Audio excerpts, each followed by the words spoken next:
I want to thank Do Space for hosting this webinar on doing your best in doing distance education.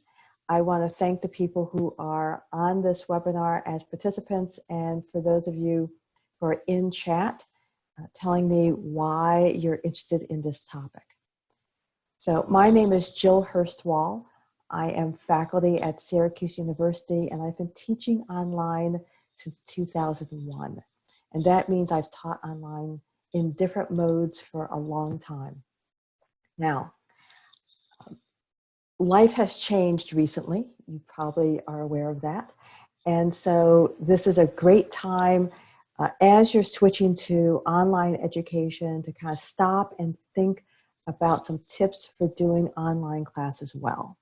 So, recognizing that the world has changed. You might be someone who is completing a residential, a campus-based class online now.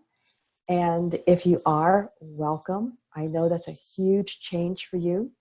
You might be continuing with online classes and just stopping to wonder how you can do it better. Great to have you here too. Maybe you're thinking about taking online classes.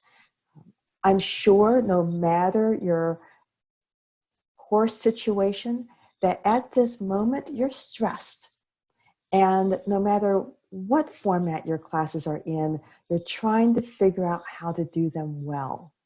You might be unsure of what you need to do, and a lot of us right now are feeling isolated. I'm social distancing here in Syracuse, New York. And even if you're not social distancing, you may find that there's fewer people around. Maybe you really are quarantined, so you might be isolated in some manner. And then finally, I just want to note on this slide that we're all just trying to do a bit too much right now to keep everything afloat. And so you might fit into one of these questions, one of these categories. Maybe there's something else going on in your life that's having you kind of stop and pause and think how to do online education a bit better. Whatever it is, welcome. And whatever it is, I just want you to know that you're going to get through this, right? The graphic here says just breathe. And that's really important right now, that we stop, we kind of gather ourselves and recognize that we're going to get through this.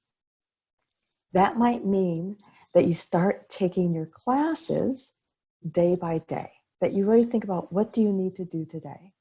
Maybe it means something else in your life, in structure or whatever, in order to just stop, breathe, and get through it all. And my hope is that these 7 tips will help you on that way to get through the remainder of your class, the remainder of your quarter, the remainder of the semester, the remainder of your program, whatever it is that right now you're trying to get through. So as I start talking about tip 1, there is a chat feature here in Zoom. You can find it probably if you go up to the top of your screen, is my guess. Maybe at the bottom of the screen, just put the arrow at the top, your cursor at the top or the bottom. You should find a chat feature. If you want to chat and give me some feedback, tell me what you're thinking about, that would be awesome. Also, other people can see the chat, and if they have tips or things they want to share, maybe in response to yours, they can do that too. So tip 1, I want you to stop and take stock of your situation. And you're going to find I have, text on these slides. I'm not going to read through all the text, but these are things here for you to think about. So first, take stock of your situation. What do you really need to be doing? What do you need to be doing for school? What do you need to be doing in other parts of your life? Kind of treat this like January 1st. When you start the new year and you're thinking about the things you want to accomplish during the year, and you're setting your goals, maybe your to-dos, whatever it might be for the year, kind of stop and think. Pour yourself a cup of tea, a cup of coffee, and just take stock. What do you need to be doing? What about your classes? What's happening in your classes? Where have they moved to? If they've moved from a campus-based class to an online class, where have they moved to? What technology are they using? When are classes going to be held? I know some classes moved into an asynchronous format, so there's not really a class time. There's just things you need to do during the week. I know other classes have moved into the same time space online in a different face-to-face format, like we're using Zoom right now. So what's happening with your classes? Do you have the right technology for your classes? We sometimes rely on what we have available on campus. Now you're home.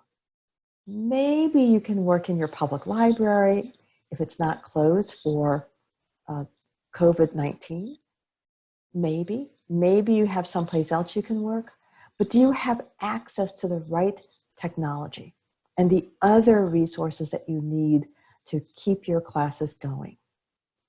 If you don't have the right technology and the right resources, can you get a hold of them? Can you buy, borrow, whatever? You don't need the best technology.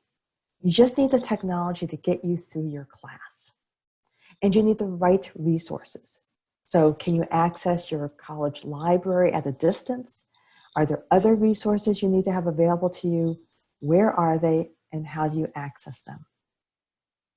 Now, I'm going to skip down because we're going to talk about family and friends later, and just note that you have to hold yourself accountable. You're going to see that one later too, in some fashion. You know, what are you going to do and when? But also you need to eliminate distractions. And that's really important to think about when you're home. I'm home. You can see from the background. I'm in the kitchen. There's lots of distractions in my house. So how am I going to keep going? How am I going to eliminate those distractions as I take stock of my situation? That might mean turning off some of my social media. It may mean just focusing on that one thing at a time. It may mean a variety of different things. But can you eliminate distractions? When you're in class, on campus, in that classroom, there were a limited number of distractions. There was your phone, there were the people around you, but it was probably pretty easy to stay focused on the class. So can you, at home or wherever you're working, stay focused on your class? I want you to review the class syllabus and your assignments. I know you read the class syllabus a while ago, but it's time to look at it again. And time to figure out if anything's changed. Has your instructor posted any changes? And also to see what's left to do. Okay, so this is week whatever in the class. What's coming up? What do you have to be doing? What do you have to be reading? Create a plan and a schedule. What are you going to do when? Now, are there things that require you to go elsewhere or contact other people? Those are things that you might want to think about and then plan to do them sooner than later. Everyone's busy. Everyone's distracted. And some people actually aren't at work. So can you figure out if you have to contact someone, who that person is, how you're going to contact them, what do you need from them? And do it sooner.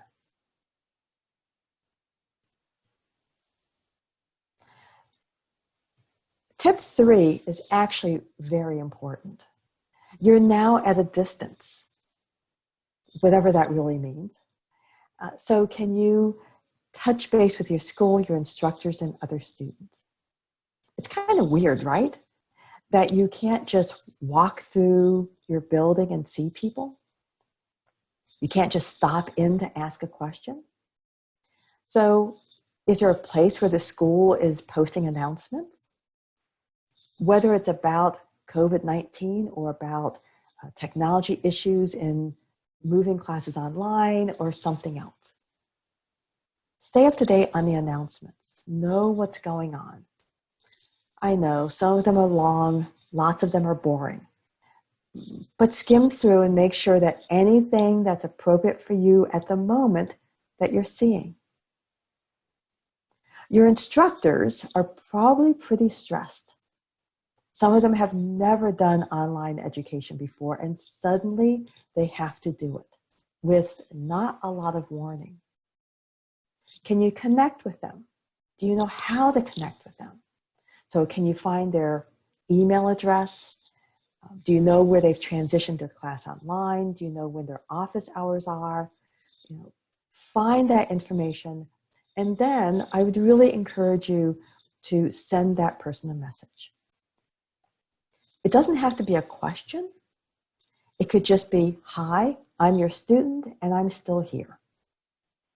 I recognize this is where the class is moving to, and I look forward to the first lecture. That puts you in contact with your instructor. That person knows you're still in the class and you're paying attention. That also allows the instructor to know that people are paying attention. Okay, I've said the same thing twice.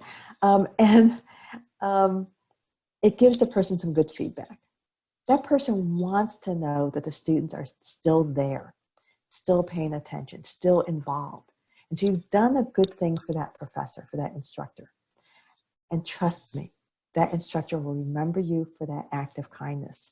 And that's a good thing. Do you have a class network, a school network of friends, maybe people in the same program as you, people in the same class? Leverage that network. Can you share information, share resources, talk about the assignments, talk about what's happening in class? Can you create a study group? Do anything that kind of keeps you involved, actively participating in that class and the class content. But most importantly, can you be patient with yourself and with other people? This is new.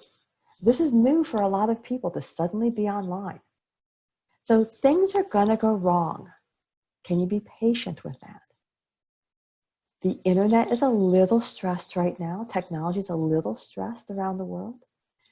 And so sometimes things don't work as quickly as we want. Can you show some patience with yourself and with other people? Now, your class.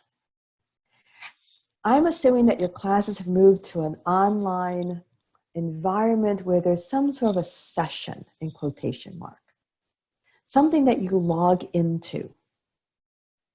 Whether you're logging into it and there's just asynchronous content, pages of content, announcements, whatever that might be, or you're logging into a live session like this, whatever it might be, can you log in regularly?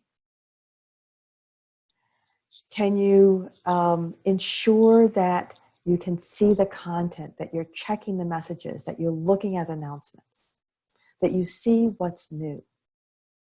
So log in regularly. What do I mean by regularly? So I would say twice a week, maybe 3 times a week, just to make sure that you are seeing what's new, especially in the first few weeks as we're getting used to the online environment and things might be changing. If it's live sessions like this, and this is Zoom, log in 10 to 15 minutes early. Really. Now, that doesn't mean that you have to be chatty 10 and 15 minutes early. It doesn't mean that the lecture starts early, but log in.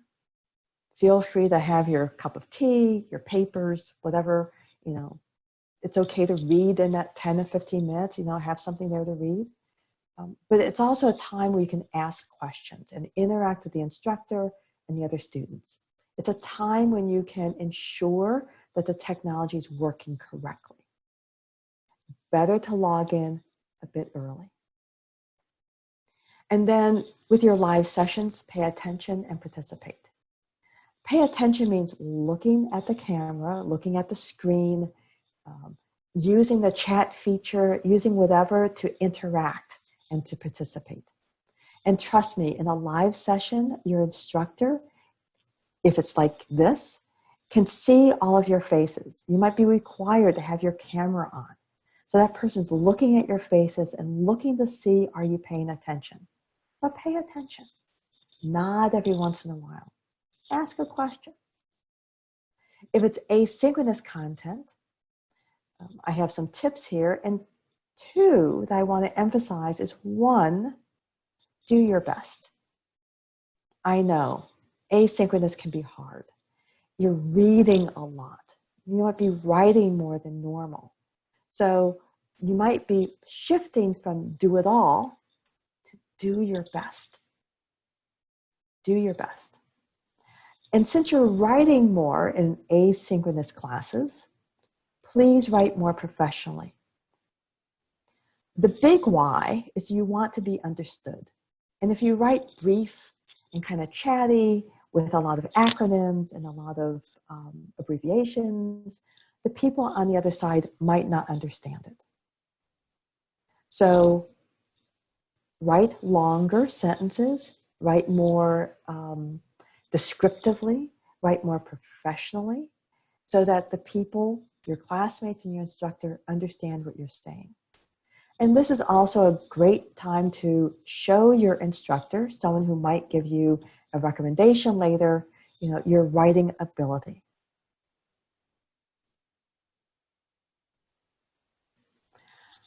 I want you to be mindful about how you use your non-class time. Know your priorities. Know what you need to be doing. You're home or someplace else doing these online classes. How are you using your time? What else do you need to do? Is it laundry, cooking, taking care of family? Is it work? What is it? Figure it out, and then figure out how you're going to include this class time in that schedule. Really block out some time for classes. Make a schedule on an online calendar tool, maybe on paper, whatever it is. Even maybe put reminders in your phone that say, hey, do class now, and stick with it. Do block out some downtime. Again, this is stressful for everyone. Now, it could be little bits of downtime, it could be longer bits of downtime, but block out some downtime. And in that downtime, take care of your health. Eat well, get some exercise, do all those things that people always talk about. If you're social distancing, you might not be out wandering the streets, but maybe you can open the front door and stare at the yard. Do something that kind of helps you,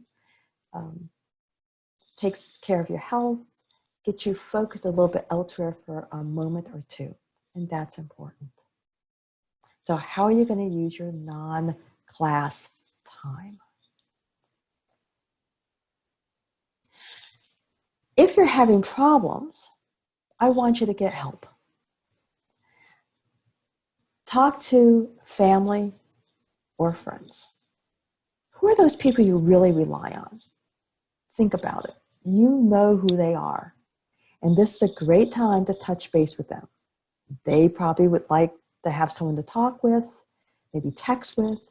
It'd be helpful for you too. And making those connections mean that they're a little bit more active with you in case you do have problems and you need help, whatever that help is. Are there other people in your community who can help you?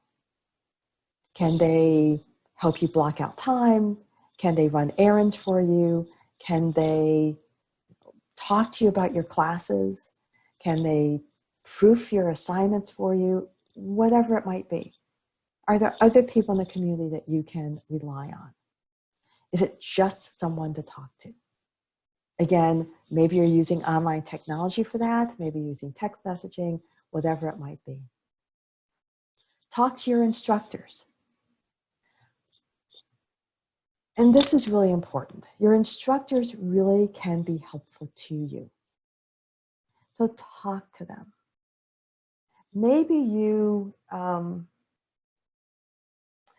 go on a little bit early to your class, your live session, and private chat your instructor with what's going on. Are you having troubles with the class? Trouble focusing? Is someone in your family sick? Talk to that person, see if your instructor can maybe help you shift your assignments around, maybe give you a little extra time, maybe give you some tips, maybe connect you with some resources. And if you're having problems and it's impacting your classes, talk to your instructor sooner rather than later. Talk to your instructor before the assignments are due, not after the assignment was due. And trust me, your instructors have dealt with a lot of problems over the years. I know I have. And we can always find a way to help. So your instructors are actually a very good resource. Maybe you need to talk to academic counselors or other counselors on campus. And yes, they're available by email, likely by phone. So tap into those. Or maybe you need to contact a health professional. But if you're starting to have problems, don't just sit alone and think that you can just muscle your way through it. That's probably not the right thing, especially now. Reach out, find someone who can help you, and get the help you need. And by the way, as you look at this list, you might say, oh, Jill, I really need to contact all of these people. Well, then do it. Contact them all. Block out that time so you can do that. Don't just say, oh, I'm too busy to get help. You are never, never too busy to get help. And finally, and I really thought about putting this first, making this the first tip instead of the last tip.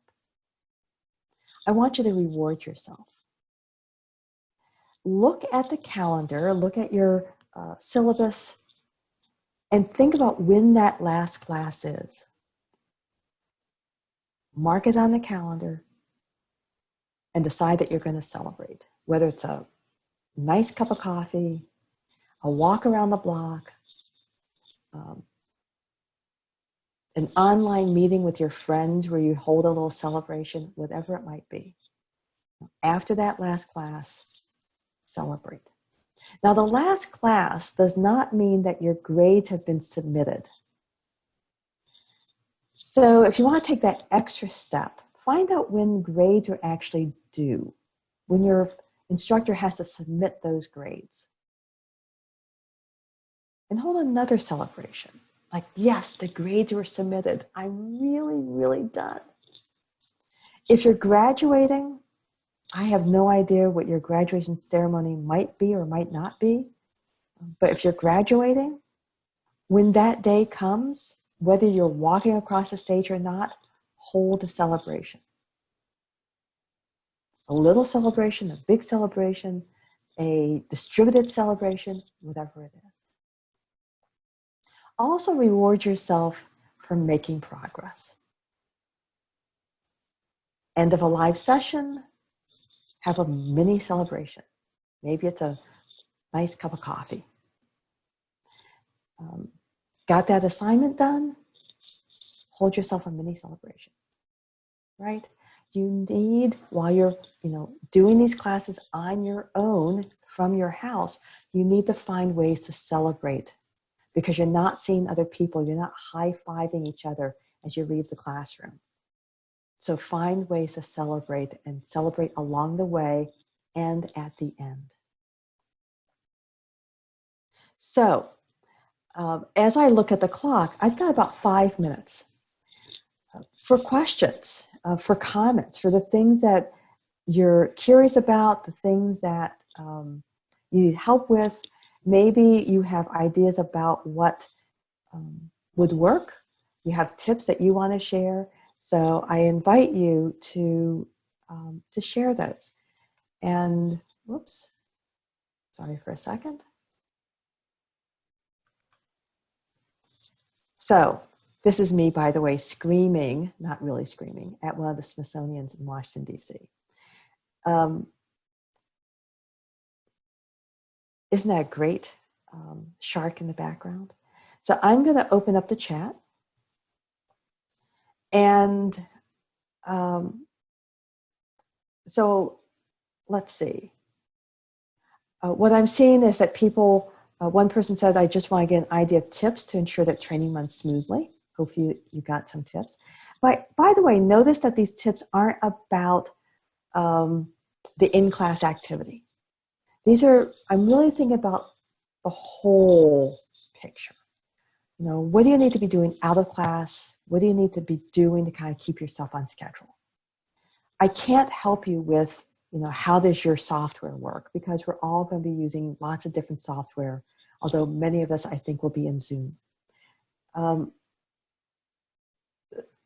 So there's other things for your particular situation, your particular academic institution that will be very specific about the class sessions, and I want you just to be aware of that.